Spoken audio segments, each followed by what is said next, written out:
जो नागन चौरंगी से सुराबकोट की तरफ रास्ता जा रहा है, इधर खड़े में लोगों का एहतजाज है।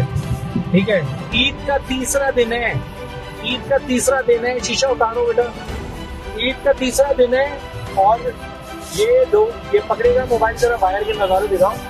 ये लोग परेशान हो गए इनकी हरकतों से, ये इलेक्ट्रिक की हरकतों से परेशान हो गए। पीछे रोड दिखाओ, पीछे रोड दिखाओ, पीछे पीछे लोगों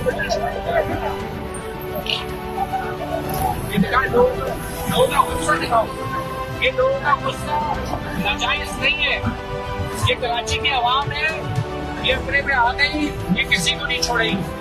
ये इलेक्ट्रिक को समझना चाहिए। ईद के पहले दिन लाइट बंद, ईद के दूसरे दिन लाइट बंद, आज ईद का तीसरा दिन है। कराची के मुख्तलिफ इलाकों में लाइट बंद है। गर्मी के ये हालात है कि हीट स्ट्रोक वाली सिचुएशन है, लेकिन ये इलेक्ट्रिक बगैर इदारा, जदीदी इदारा नहीं सुधरना, वही हालात है।